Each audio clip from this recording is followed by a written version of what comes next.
Aku gini loh, pernah menanya sama pendeta waktu ketika dia nggak ada, dia kemana? Katanya sekolah. Masa aku bingung, kenapa Tuhan kok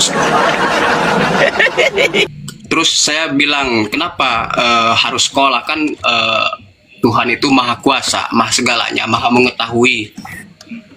Dan tidak ada dong logikanya di saya itu, kenapa harus sekolah gitu. Karena katanya dia manusianya. Lah, ngapain gitu loh. Kalau dia memang punya punya kuasa, ngapain harus sekolah gitu loh. Pemuda cerdas ini memutuskan masuk Islam karena mempertanyakan kemana Yesus saat usia 14-28 tahun yang tidak tercatat dalam Bible. Pertanyaan itu ia sampaikan kepada seorang pendeta, namun jawaban pendeta inilah yang justru membuatnya berpikir lebih dalam. Pendeta tersebut mengatakan bahwa pada masa yang tidak tercatat itu, Yesus sedang bersekolah.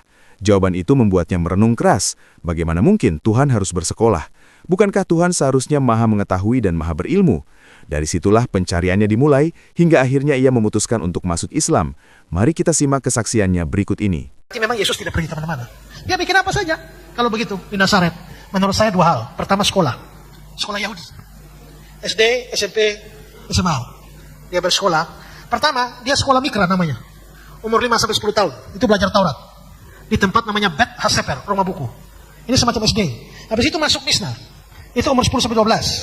Habis itu masuk Talmud di usia 12-19. Ini semacam SMA. Habis itu, untuk melanjutkan sekolah teologi, mereka masuk yang namanya Midras. Dari Midras ini muncul madrasah. Jadi menurut saya Yesus sekolah. Ikut sekolahnya Yahudi. Kedua, dia sambil membantu mamanya. Karena kelihatannya bapaknya mati muda. Yusuf kelihatannya mati muda. Kita bisa tahu dari mana? Ustaz, yang kemarin waktu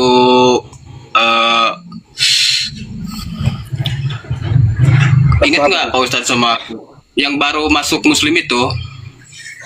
Lupa saya bang, kebanyakan masalahnya. Iya, orang aja yang kenal sama saya banyak lupanya sama orang gitu. Kira-kira ada yang mau disampaikan? Ada, sedikit aja. Apa tuh? Silakan. Ajaran Yesus bukan ajaran Kristen. Abang asalnya Kristen gitu dulu itu? Iya. Oh, udah berapa lama masuk agama Islam? Baru 2 bulan lebih. Oh, 2 bulan lebih. Ya. Kira-kira nih, ada yang perlu disampaikan nggak supaya kawan-kawan yang Kristen juga bisa bertobat, menyembah Tuhan yang benar, bukan menyembah manusia lagi gitu. Kira-kira ada nggak bang pengalaman dari abang gitu, biar kawan-kawan kita bisa tobat, coba. Aku gini loh, pernah menanyakannya, ini logika ya, menanya sama pendeta waktu, maaf ya ini nyeleweng, waktu umur, kan kalau nggak salah Yesus itu umur 13 tahun nggak ada. Betul. Sampai umur berapa tuh, 30 kalau nggak salah, berapa? 29. 30 nongol lagi dia. Iya, aku menanyakannya gini, ketika dia nggak ada, dia kemana? Katanya sekolah. Masa aku bingung, kenapa Tuhan kok Loh. Itu kan sering saya bawa juga di live streaming saya. Itu kan pendapat pendeta, beberapa pendeta yang mengatakan seperti itu. Kan seperti itu ya? Iya. Iya. Terus saya bilang, kenapa harus sekolah? Kan Tuhan itu maha kuasa, maha segalanya, maha mengetahui.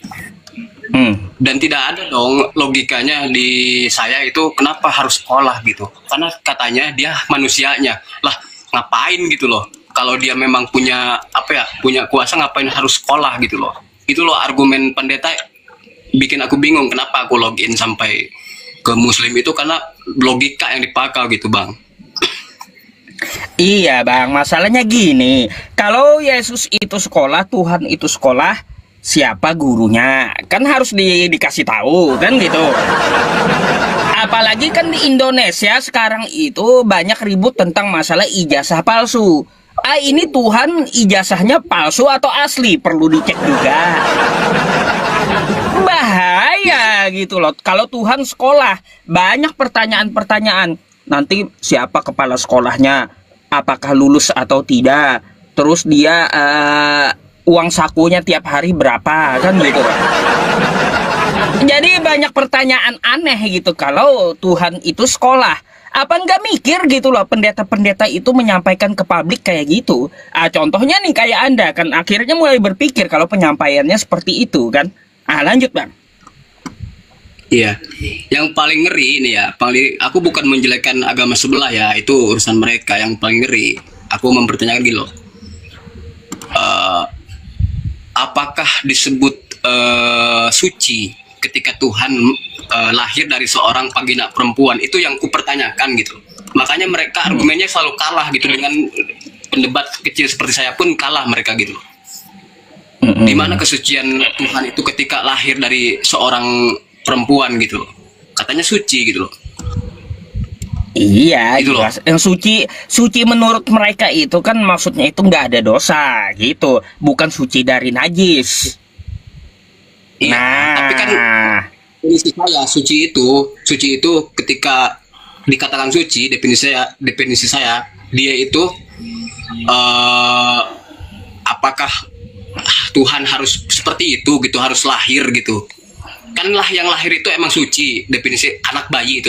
Tapi kan suci, dia maha suci, maha kuasa, masa harus lahir gitu loh, gitu. Ya kalau Ngerti nggak, Pak saya Ustadz, di sering situ? menanyakan kepada kawan-kawannya, kawan-kawan Kristen argumennya dia suci dari dosa. Itu sih alasan mereka, bukan suci dari najis yang kayak gitu. Kalau saya sih menurut saya, ini andai saya Kristen gitu ya, saya akan berpikir dari kemahaadilannya yang sering saya tanyakan. Sampai pendeta es campur aja Bang, udah 9 tahun pertanyaan saya ini nggak ada yang bisa jawab. Jujur, tanyain aja. Kalau Yesus itu Tuhan, kita tahu Tuhan itu maha adil, kan kayak gitu. Nah, di mana letak Iya. maha adil Yesus terhadap kita? Sedangkan dia nongol di abad pertama, cuma satu kampung yang lihat fisik Tuhan gitu. Lalu mana keadilannya untuk kita yang di zaman sekarang?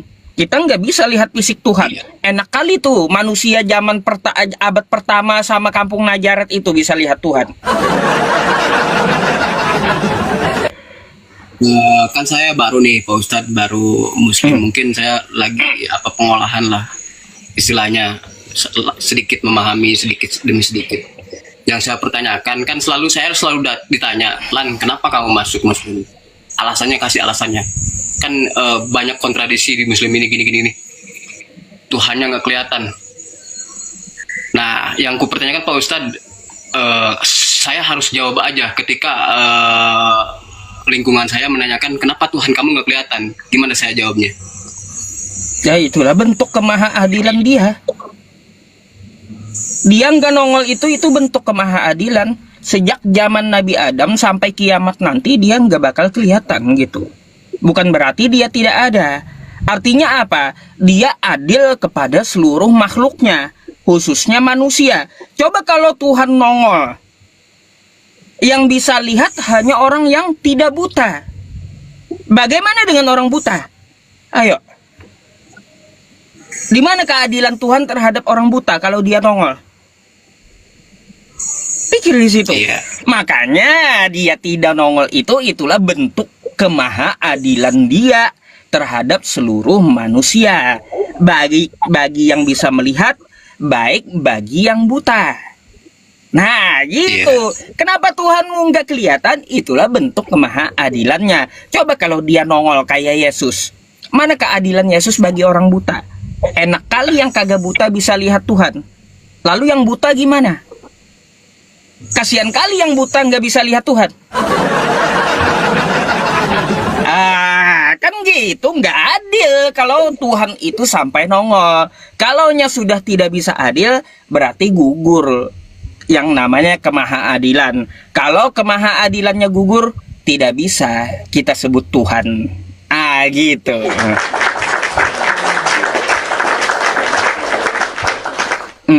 Masuk akal nggak menurut abang tuh penjelasan saya? Masuk akal. Iya betul.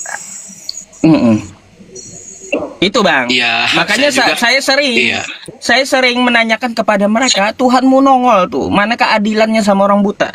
Sampai mencret pendeta es campur pun nggak ada yang bisa jawab sampai sekarang. Bayangkan 9 tahun pertanyaan saya itu nggak ada yang bisa jawab satu pun. Sampai sekelas bukan S2 lagi, S campur aja pendetanya nggak bisa jawab. Itulah bang ya keadilan Tuhan. Jadi kalau Tuhan itu adil, dia nongol, maka dia harus nongol sejak manusia pertama sampai manusia terakhir kiamat nanti. Nah gitu. Iya. Itu dia harus nongol di hadapan manusia. Itu kalaunya Tuhan maha adil. Kalaunya maha adil, lebih baik sama sekali dia tidak nongol. Akhirnya apa? Ada keadilan untuk orang buta juga. Ada keadilan bagi makhluknya yang di dalam laut. Gimana tuh ikan paus nggak bisa ke darat lihat Tuhan dia? Kan gitu. Masa Tuhan nongol? Oke, Pak Ustadz, saya mau nanya gini, Pak Ustadz. Kan Apa tuh lagi? Allah itu maha pengasih dan maha penyayang dan adil gitu. Ketika orang di luar Muslim tidak mengetahui ayat-ayat Al-Quran itu nggak nyampe istilahnya ke telinga orang-orang di luar Muslim. Terus gimana nih ceritanya sebelum Muslim ada?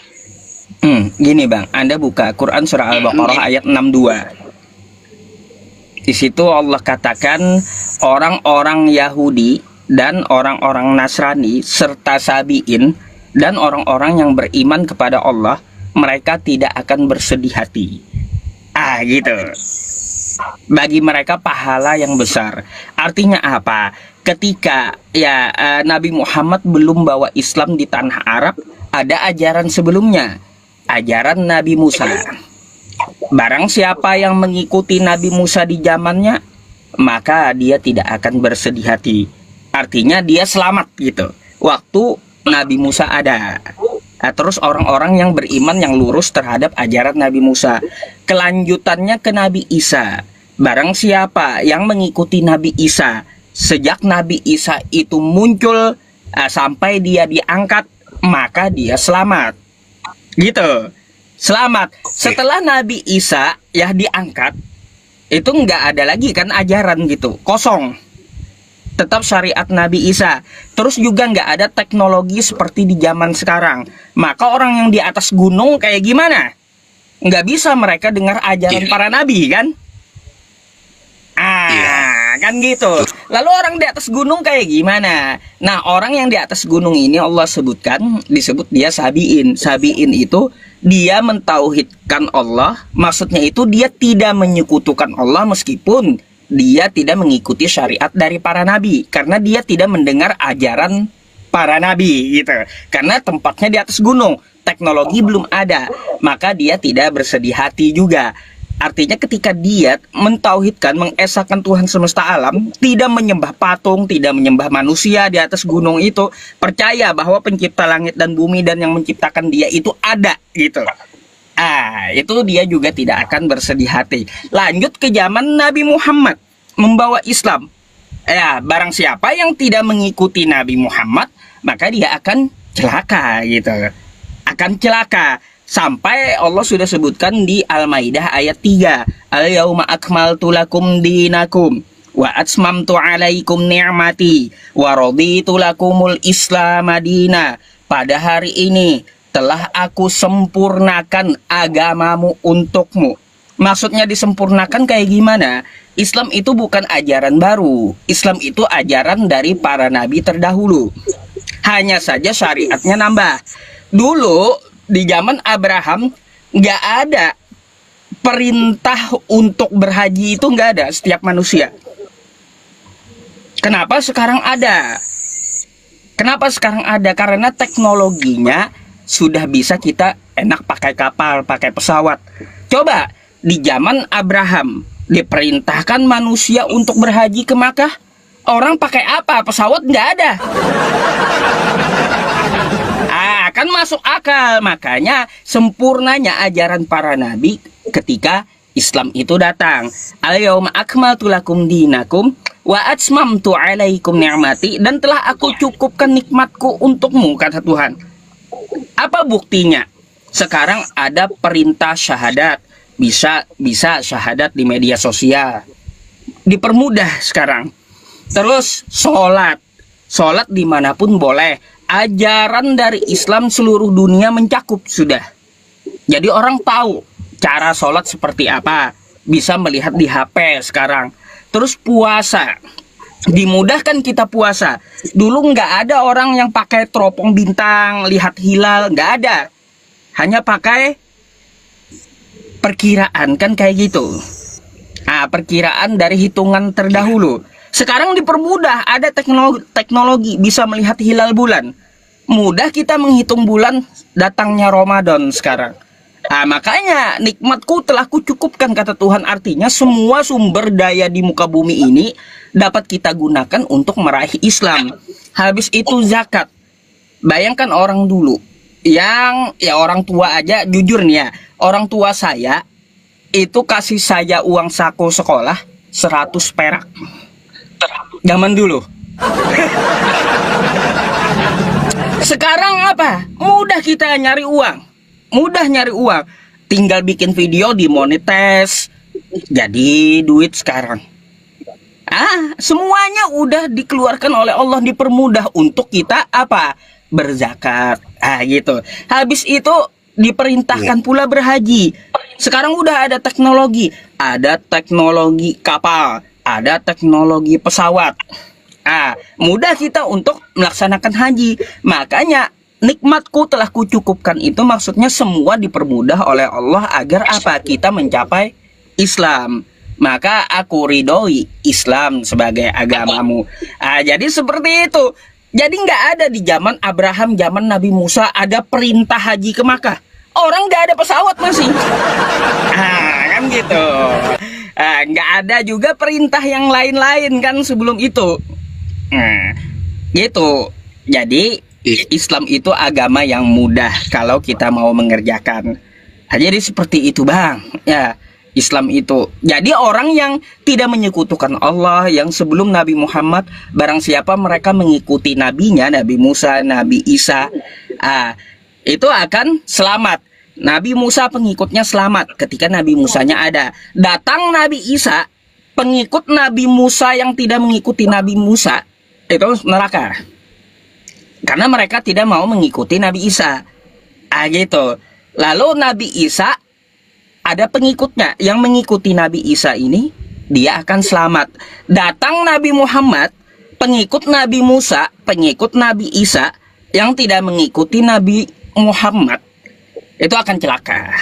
Innalladzina kafaru min ahlil kitabi wal musyrikina fi nari jahannam khalidina fiha ulaika hum syarrul bariyah.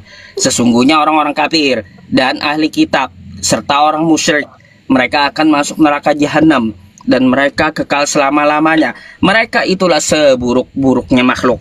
Kita lihat bang, Abraham dulu itu disuruh sujud dahinya ke tanah untuk menyembah Tuhan.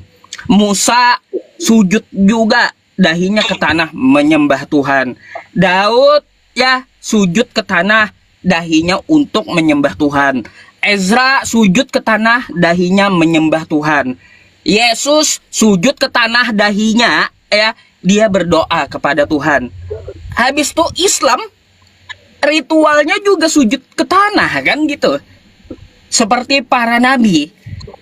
Barang siapa ritualnya joget-joget gak karuan, nyanyi-nyanyi, neraka tempatnya. Karena apa? Karena dia tidak mengikuti ajaran para nabi. Gak pernah Abraham mencontohkan menyembah Tuhan, nyanyi-nyanyi, joget-joget. Gak ada. Gitu. Jadi barang siapa saat ini yang tidak mengikuti Nabi Muhammad untuk sujud kepada Tuhan yang dahinya ritualnya tuh ke tanah gitu ya, maka yang ritualnya beda, yang sujudnya yang tidak sujud, atau ritualnya itu nyanyi-nyanyi, joget-joget di rumah ibadahnya, udah neraka pasti udah. Gak ada ajaran dari Nabi kayak gitu. Saya bukan menyudutkan salah satu ajaran, enggak gitu ya bang ya. Tapi memang Islam bukan ajaran yang baru. Islam itu adalah ajaran penerus dari para nabi. Para nabi sujud, Islam tetap sujud. Makanya Quran surah As-Sajdah tuh ayat 15. Innama yu'minu bi ayatina alladzina idza dzukiru biha kharru sujjada wa sabbahu bihamdi rabbihim wa hum la yastakbirun. Apabila orang beriman dan para nabi dulu mereka mendengar firman Tuhan, mereka akan sujud langsung. Para nabi itu sujud tersungkur dan mereka tidak pernah menyombongkan diri. Artinya apa? Sujud itu adalah bentuk penyembahan kita kepada Tuhan semesta alam, bukan joget-joget. Aduh, si karaba-raba-raba, bukan. Gitu bang. Lagi kan di Muslim itu diwajibkan untuk sunat. Kan saya belum sunat nih Pak Ustadz. Apakah harus gitu? Kan sakit loh Pak Ustadz gitu. Gimana nanti? Sakitnya paling seminggu. Khitan bagi laki-laki muslim wajib bang. Karena apa? Kita itu ada dalilnya. Sunat itu ada dalam Quran. Quran surah An-Nahl ayat 123. Tsumma auhayna ilaika anittabi' millata Ibrahim hanifa wa ma kana minal musyrikin. Kemudian kami wahyukan kepada engkau, maka ikutilah millah Abraham, yang mana agama Abraham itu adalah agama yang hanif, agama yang lurus, tidak menyekutukan Allah Subhanahu wa taala. Apa saja milah Abraham? Milah Abraham itu sunat, tidak menyekutukan Allah, terus kurban, mendidik anak, itu bagian dari milah Abraham. Maka sunat itu wajib bagi laki-laki muslim. Jadi jangan takut, sunat itu paling seminggu. Seminggu itu pun lama. Saya aja sunat seminggu sembuh. Gitu bang, nggak sakit apa. Sekarang udah ada laser, udah tiba-tiba hilang aja gitu. Jadi wajib kita untuk sunat itu untuk kebersihan. Kalau kita pipis tuh ya laki-laki, kadang-kadang kan laki-laki ini ada pipisnya yang berdiri kan juga kayak gitu. Itu kadang-kadang air pipisnya itu masih tersisa gitu. Dia nggak netes lagi, tapi dia malah tersimpan di bagian bawah kulit. Kalau nggak sunat, ya masuk dia ke kulupnya, bau jadinya. Gitu. Makanya nih ya, tanya aja perempuan muslim, mau yang sunat atau kagak. Ngapain kagak sunat, jorok katanya. Gitu.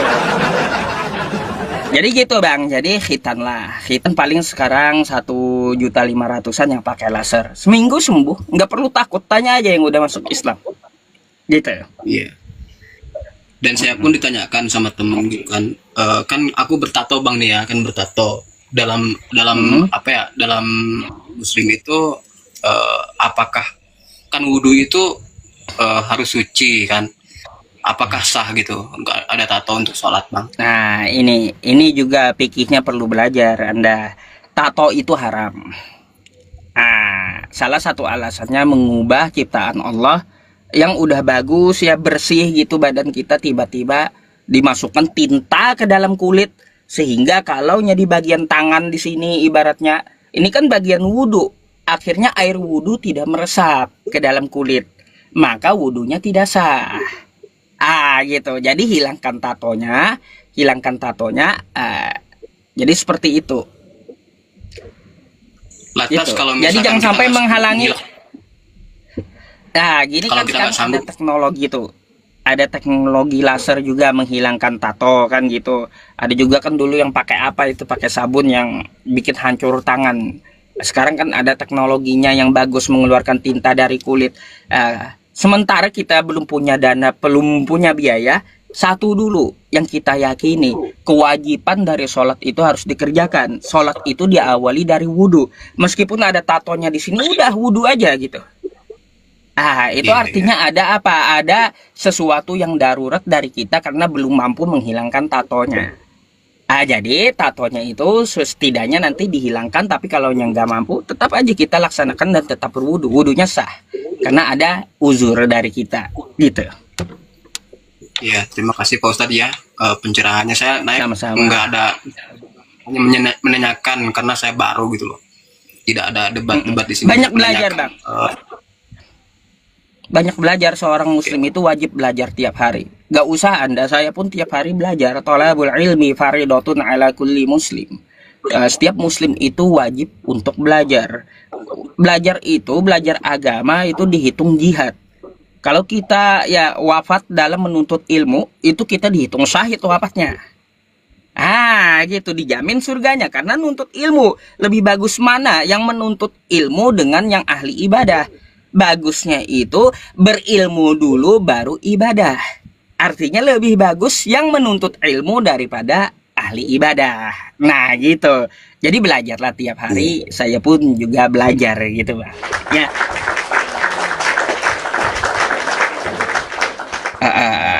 Kira-kira ada lagi? Terima kasih Baik. pencerahannya. Terus saya mungkin di sini banyak pembelajaran ya bagi saya. Mungkin saya tuh baru memahami gitu loh. Tapi saya berterima kasih sama Pak Ustadz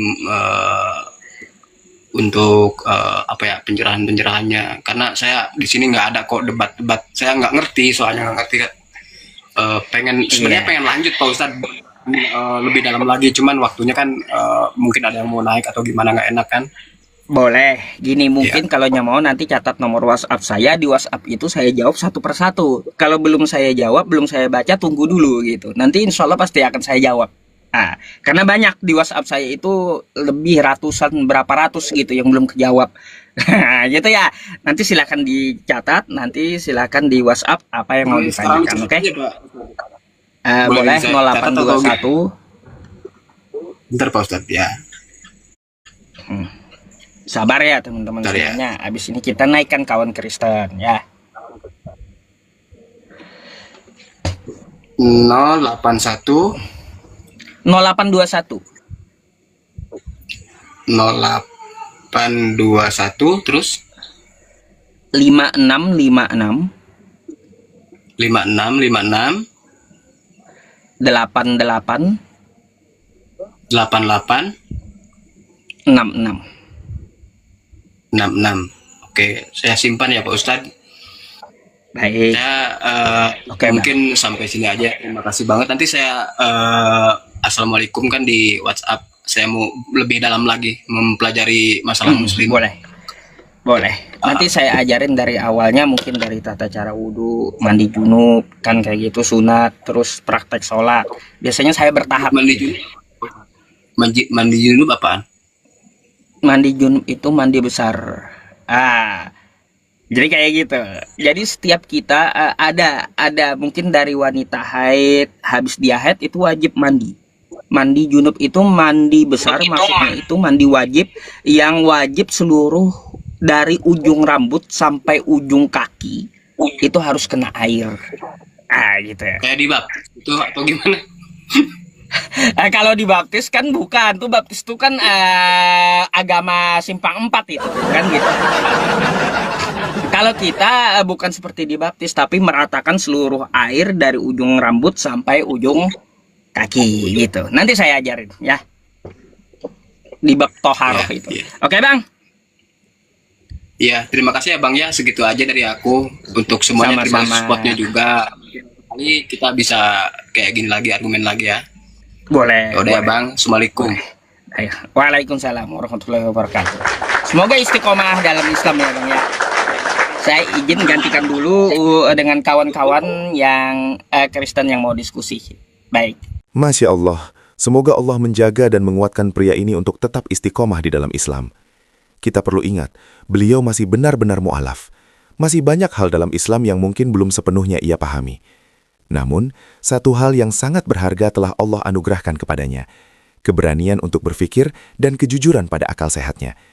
Keislamannya lahir dari proses berpikir yang jujur dan kritis. Pertanyaan sederhana tentang masa Yesus yang tidak tercatat, dan jawaban bahwa Yesus saat itu sedang bersekolah, justru membuka pintu perenungan besar. Ia bertanya dalam dirinya, bagaimana mungkin Tuhan harus belajar? Pertanyaan itu mungkin terdengar sederhana, namun justru itulah tanda akal yang hidup. Dan Islam adalah agama yang tidak memusuhi akal. Bahkan dalam Al-Quran, Allah berkali-kali memerintahkan manusia untuk berpikir, merenung, dan menggunakan akalnya. Afala ta'qilun, afala tatafakkarun. Tidakkah kalian menggunakan akal? Tidakkah kalian mau berpikir dan merenung? Inilah yang membedakan manusia dengan makhluk lainnya. Kita diberi akal bukan untuk dimatikan, tetapi untuk menuntun kita kepada kebenaran. Dan ketika kebenaran itu sudah tampak di depan mata, seorang hamba yang jujur akan siap menyambutnya. Bukan mempertahankan ego, bukan pula bertahan hanya karena lingkungan, tradisi, atau komunitas. Semoga Allah meneguhkan hatinya, melapangkan jalannya dalam menuntut ilmu, dan menjadikannya bagian dari orang-orang yang diberi petunjuk. Dan semoga kisah ini juga menjadi pengingat bagi kita semua untuk terus berpikir, mencari kebenaran, dan berani tunduk ketika kebenaran itu datang.